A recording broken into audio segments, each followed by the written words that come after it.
Okay, so I'm going to start doing some escapes from side control. So this is called the 100%er.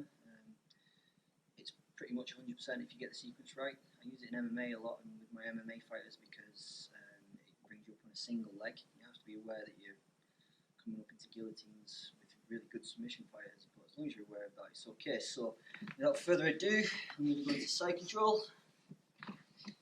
Graham is going to be good at his side control. He's going to keep his head on my shoulder. My arm's kind of locked in this little area here. My other arm's locked in this area here. So I have to do everything correct.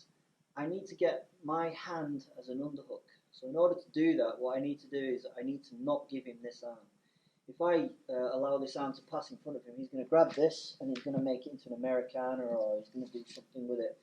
So I have to make a space in order to put this arm in. We did it with the half guard. We're going to do exactly the same thing. So I'm going to kind of bridge. So my balls of my feet are going to go on the ground, and I'm going to pop everything in that direction. I'm going to punch as though I'm shot putting over there. Once I've shot put over there, I'm going to raise his head back down. So my space in my shoulder comes here, and I put my hand straight in front of his chin. Okay, this is the start of my frame. From this point, what I'm looking to do is I'm looking to get my elbow underneath his armpit. Once my elbow is underneath his armpit, he can no longer hold me down very successfully. Now, I'm not saying he can't hold me down, I'm saying to the same level. Alright, so what I'm going to do again is I'm going to bridge and I'm going to force everything up in the sky, and then I drive the elbow underneath his armpit. Now, what a lot of people do from here is they come up with an arm across his back. That allows him to put his whizzer in. Now, if you do this move properly, it doesn't really matter. But what I would like to do is I would like to do this move without having to reach with a big, deep underhook. So I'll show you how not to do it at the moment. One of the ways not to do it is to bridge again and get this arm underneath. Because he's going to whizzer the hell out of that arm, and as I try and turn, he's going to flatten me out again. So all I want is I want the elbow underneath his armpit, alright? Probably with an MMA fighter, unless you're fighting in America and stuff like that against really good wrestlers, this will suffice. Okay, so this time what I'm going to do is I'm going to take my feet a little bit further away from him, and as I bridge, I'm going to kind of drag myself under him into a fetal position. Now, you might not be able to hear me as well from this position, but what I'm going to do is I'm going to reach with my feet and I'm going to drive everything over my head. And I drag myself towards my feet. When I get here, this hand goes between his legs, and this hand goes down the crack of his bum. And I'm getting a C grip behind the back of his bottom.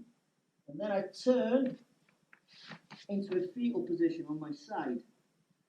The reason why I do this is because even if Graham gets a whizzer and nails my shoulder to the ground at this point, he can hold me on my side, I can hold myself here.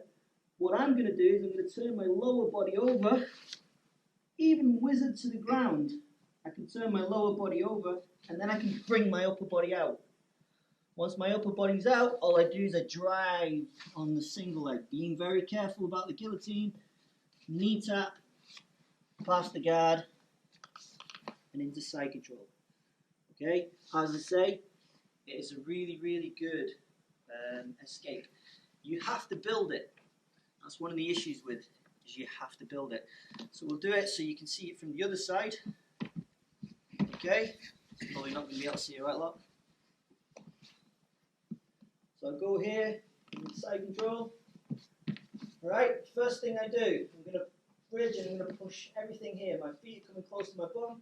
I'm going to punch everything in that direction. As soon as I do this, his hand races in and I build the frame. The frame is really strong, gripping onto his shoulder.